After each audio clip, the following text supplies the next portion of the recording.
Hi everyone, it's Lisa and welcome to Make It Monday. Today's project is really easy and I know you're going to find it useful. It's a gift card holder and it's what we're calling this new twist card. Now I've seen lots of different ones and I'm just making mine into a gift card size, and so I want to get you started.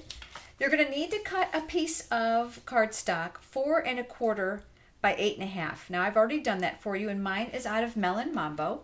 Now I'm going to bring in my Simply Scored tool. I really love this product. It comes with several of the place markers, and of course it comes with the stylus, the small one for cardstock and the larger one for designer paper, because when you score you don't want to leave an impression that goes through the paper. The Simply Scored tool has an accessory, and right now this accessory is free during celebration. This is the diagonal plate.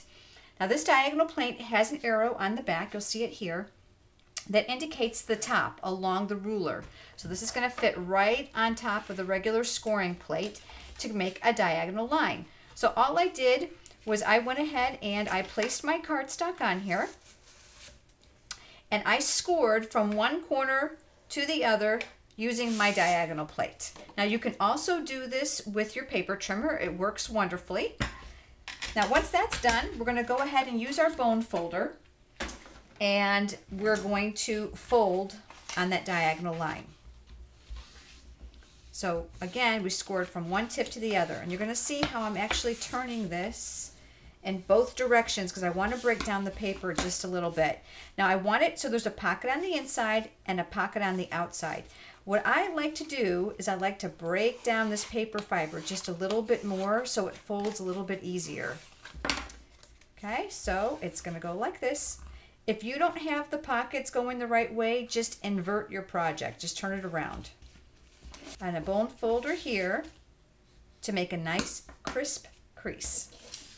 Okay, now designer paper, and I've cut this on the angle, and you're probably wondering how I did this. So I'm going to tell you. You're going to cut a piece of designer paper 2 1/4 inch by 4 1/2 inch. And you're going to do the same thing. You're going to cut it on the angle. And because I made it just a 1/4 inch smaller, it's going to fit on this pocket like so. So I'm going to use some of my snail adhesive. Remember, all of our designer paper is double-sided. I'm making sure I'm going around all those raw edges. And this is going to go on front. Like so. I was trying to get on there straight. And since I'm not going to be using the outside pocket, I am actually going to open this and I'm going to adhere this shut.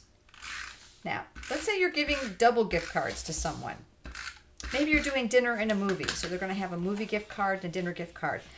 You could leave this pocket open and put gift cards in both areas, which I think would be a great idea. Next, I'm going to choose an image to decorate the front, and I'm using Patterned Occasions, which is a celebration product. So it's free from January 22nd till March 22nd. I am going to choose the birthday cupcake because most of us give gift cards for birthdays. Grabbing a piece of Whisper White cardstock, and instead of actually inking it in one color, I'm going to use my markers. Now the Stampin' Up! Markers are a wonderful tool, and you're going to find that the barrels are labeled. It has a marker tip here and a fine point here, which is a pen for journaling or signing. And I'm actually going to start by coloring in the image. So using the thick end of my marker, I'm going to start at the top. You're going to notice how I'm using my marker more to the side than on the tip. And I recommend that because that fine, sharp tip of your marker can be used to color in some outline images on different stamp sets. And if you ruin that tip, it's going to be really hard to get in there. So I kind of take really good care of my markers so they'll last a long, long time. Next, I'm coming in with Gumball Green. That was Melon Mambo to coordinate with my paper. And I'm coloring in the base of the cupcake and then the candle.